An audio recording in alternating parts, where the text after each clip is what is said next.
Nah, sekarang tadi sudah ada makrofag, sekarang bicara tentang neutrofil. Ini juga suatu sel yang penting di dalam hal peradangan atau mungkin sel infeksi ya. Leukosit yang paling neutrofil merupakan leukosit yang paling melimpah dalam sirkulasi darah, sangat penting untuk antimikroba, imunitas antimikroba ya. Jadi ini pentingnya suatu neutrofil. Sejak lama neutrofil ini dianggap sebagai sistem kekebalan tubuh yang paling depan. Ini paradigma lama menganggap bahwa neutrofil itu sebagai sistem kekebalan tubuh yang paling depan, yang menjaga anti-infeksi yang paling depan. Tapi fungsi efektor terhadap patogen yang menyerang sebelum mengalami apoptosis ya. Kemudian terakhir itu neutrofil dikaitkan dengan masa hidupnya yang pendek. Ya. Kini peran spesifik jaringan dan konteks neutrofil dalam memandu respon imun. Jadi ini anggapan lama, yaitu bahwa neutrofil itu sebagai sistem kekebalan tubuh yang paling depan, yang mempunyai fungsi efektor terhadap patogen yang menyerang sebelum mengalami apoptosis, kemudian yang dikaitkan dengan masa hidupnya yang pendek. Ini adalah suatu paradigma yang lama ya. Tapi paradigma yang baru di samping yang lama ini juga ada peran spesifik terhadap jaringan dan konteks neutrofil dalam memandu respon imun. Jadi ini yang penting tidak saja sebagai pembunuh sel, pembunuh bakteri, tapi bisa membantu respon imun. Ini adalah jaringan neutrofil. Nah, kemudian respon neutrofil ini dikendalikan oleh mekanisme umpan balik yang canggih. Kemotaksis menghasilkan modulasi imunitas antimikroba dan peradangan. Jadi ini yang mengendalikan neutrofil ya, dan mekanisme umpan balik ini sangat penting karena kemotaksis ini bisa menghasilkan imunitas antimikroba dan peradangan, tidak saja antimikroba. Respon neutrofil beradaptasi dengan sinyal sitokin deterministik yang berbeda, yang mengendalikan migrasi dan fungsi efektornya serta kinetika penuaannya. Jadi ini sinyal-sinyal ini adalah sitokin yang berbeda ya, yang mengendalikan migrasi, fungsi efektornya, kinetika penuaannya. Jadi wawasan mekanistik ini memiliki implikasi penting bagi penyakit, khususnya pada penyakit alergi seperti dermatitis atopik dan asma bronkial alergi, serta pada penyakit autoinflamasi dan autoimun. Ya, jadi ini dalam hal yang lama ini tidak sampai menilai adanya respon neutrofil untuk peradangan ya. Tapi di sini kita bisa menilai bahwa ini dipakai khusus untuk penyakit alergi, dermatitis, asma, alergi, serta pada penyakit autoimun, autoinflamasi dan autoimun. Ya, jadi neutrofil ini juga keberadaannya sangat penting, di samping sebagai pembunuh bakteri juga pada inflamasi. Asalnya adalah dari myeloblas, promyelosit, myelosit, metamyelosit, pensel, kemudian ini mature neutrofil. Neutrofil yang sudah matang di sini. Jadi ini adalah asalnya ya. Jadi kita lihat neutrofil sebagai migran ya. Jadi terjadi di sini interstitial adhesion protein, selektin kemokin, ada. Nah di sini ada integrin, selektin, ligan, kemokin reseptor. Ini berputar, ini adalah neutrofil yang berputar-putar di pembuluh darah sini, berrolling, adhesion dan crowing. Jadi ini kemudian tertangkap oleh adhesion molekul, dan terjadi suatu ekstravasasi keluar dari pembuluh darah. Jadi ini sebagai migran ya. Jadi asalnya neutrophil ini berada di sini, kemudian dia berkeliling berputar-putar, tertangkap oleh ligan, kemudian adhesion menjadi satu, kemudian ekstravasasi keluar. Jadi ini sangat penting ya peristiwa ini ya. Kemudian bagaimana neutrophil sebagai fighter, sebagai pembunuh? Di sini ada fagositosum, jadi ya, neutrophil di sini mempunyai sifat fagositosis. Fagositosis ini bakteri dan enzim-enzim ini akan dirusak oleh enzim ini melalui fagositosis. Jadi ini sifat fagositosis yang mengeluarkan enzim-enzim yang membunuh bakteri. Ya, kemudian di sini yang ROS, ya, dari oxygen species formation, di sini dengan satu oksigen yang spesies yang tinggi, formasi ini akan membentuk ini ya, H2O2, HCl2 ya, myeloperoksidase, SOD, superoksidismutase dan NOx. Jadi ROS ini akan membentuk ROS ini yang akan membunuh bakteri ya. Kemudian nukleus ini ada histon akan dibunuh bakteri. Kemudian di sini degranulasi sekunder, primer, dan tertier. Kemudian net formasi adalah ada di mitokondria, DNA, dan peptida formasi. Jadi di sini penting nih reaksi oksigen spesies ini ya. Ini oksigen yang mempunyai reaktif yang tinggi, yaitu ini. Jadi oleh superoksidismutase menjadi H2O2, HOCl2 inilah adalah anti suatu oksigen ROS ya. Jadi ada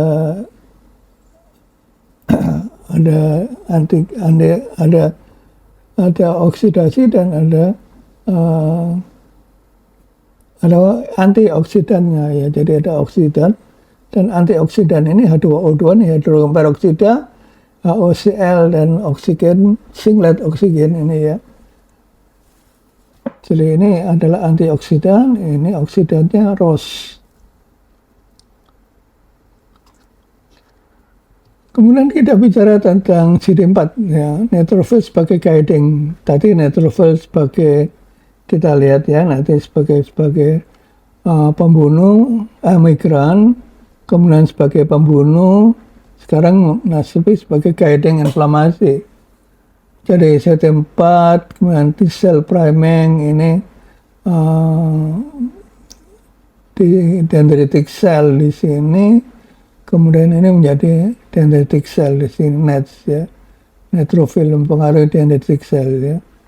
Kemudian ini sitokin, antigen presentation mempengaruhi monosit di sini ya. Kemudian kemokin, CD8 dan dendritic cell tissue guiding. Jadi ini menggait antara CD8, dendritic cell, monosit dan makrofags. Ini sitokin ya. Kemudian neutrophil sebagai kustodian di sini ada adaptasi at steady state, spesifik adaptasi, kemudian angiogenesis dan wound repair, kemudian angiogenesis. Jadi ini sebagai guiding dari suatu peristiwa-peristiwa inflamasi. Kemudian di bone marrow bagaimana nih? Jadi ini adalah neutrophil yang belum matang, kemudian matang, kemudian pengaruh GM-CSF, kemudian menjadi matang, masuk ke pembuluh darah, berkeliling, berputar-putar, akhirnya keluar. Ya. Jadi keluar, kemudian menjadi PAM, bakteria, dan CCR7, efferent lymphatics, masuk ke TLN dan dia interleukin 23 masuk lagi ke sini. Kemudian bagaimana dengan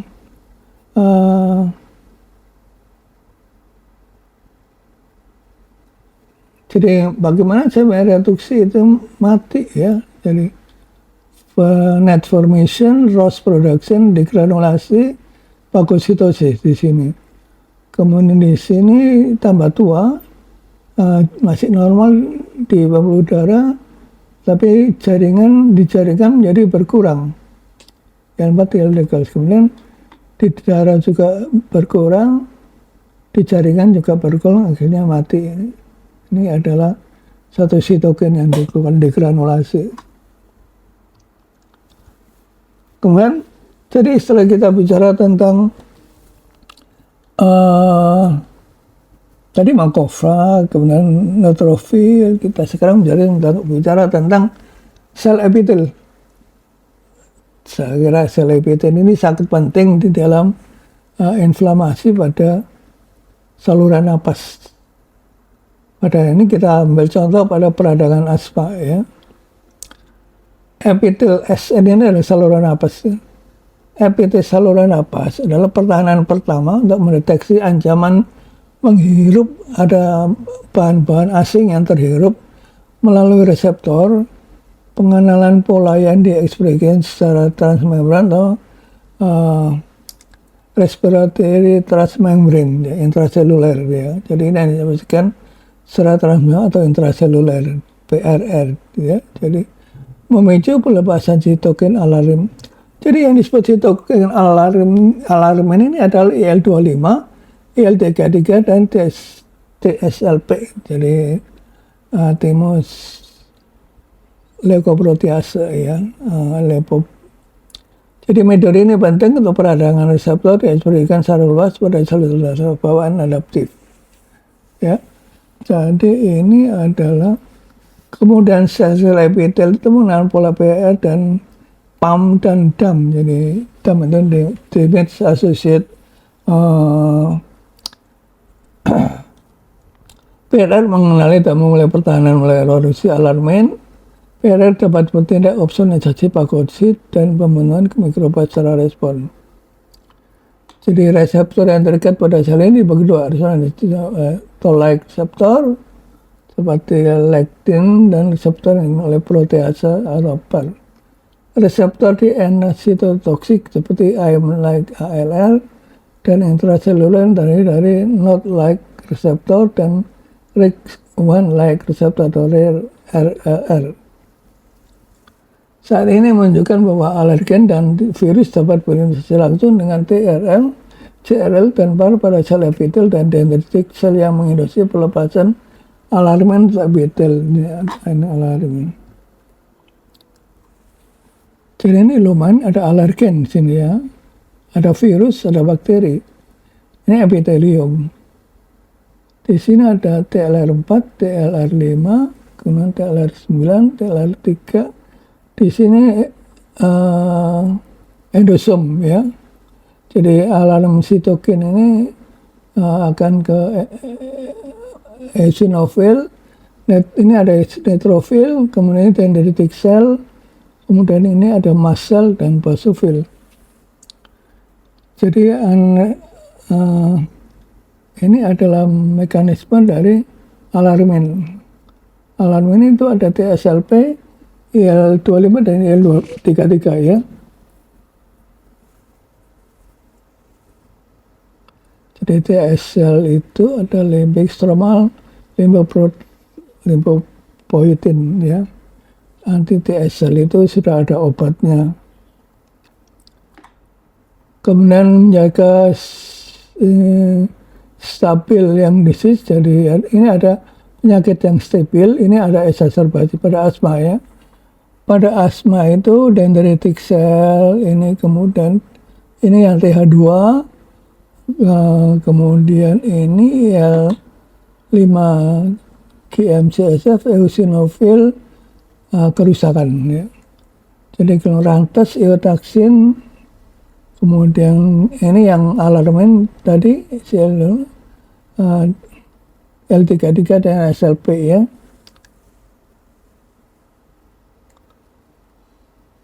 TH2, kemudian ini ke EL9, EL13 ini dalam respon dari epitelium ya. Kalau ada, kemudian kalau exacerbasi ini adalah kerusakan karena eosinofil, kemudian IL-1 beta, IL-6, IL alpha 26, 233 TSLP. Jadi TSLP ultimate stromal leukoprotein,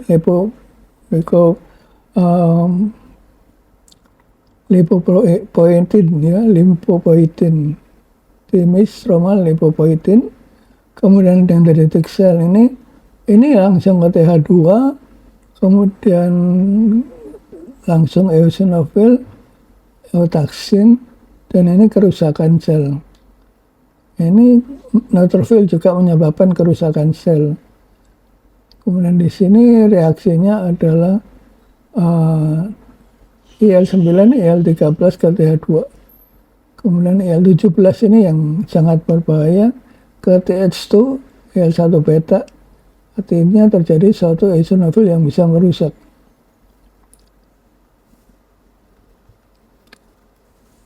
Kita bicara soal sitokin ya. Sitokin adalah kelompok protein berat molekulnya rendah, kurang dari 80 Dalton.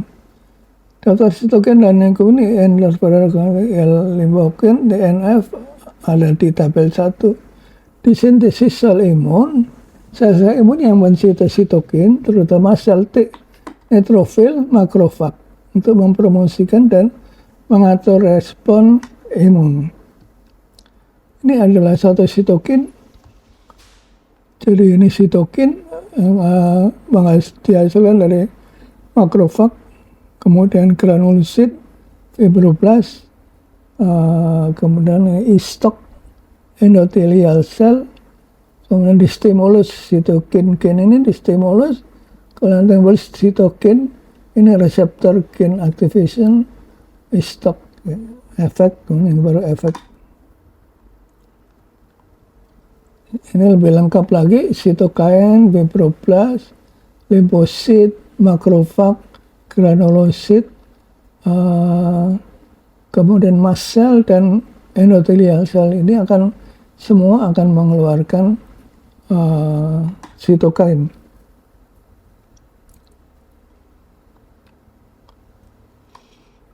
Kemudian gen sitokin ini ada stimulus, keluar sitokin producing cell ini, stimulus dari gennya distimuli, kemudian keluar gen aktivasi, ini kemudian ke target cell, dan ini adalah reseptor-reseptor dari aktivasi, ini sitokin yang keluar.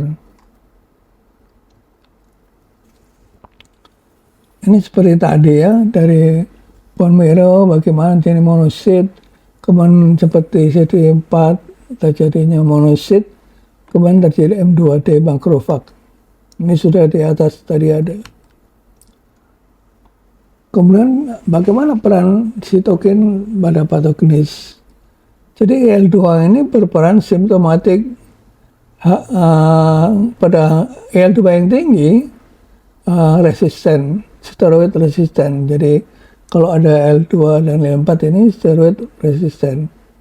Kemudian L3 mempromot koloni yang bercampur antara eritrosit, megakaryosit, makrofag, dan neutrophil granulosit. Kemudian ini L3 emeran lebih tinggi. Ini L3 emeran tinggi. Jadi ini peran-peran pada asma. Nah, L4 ini adalah perkembangan primer dari suatu alergi. Stimulus dari mukus yang memproduksi sel dan fibroblast mengimplikasi patogenesis dari RW modeling.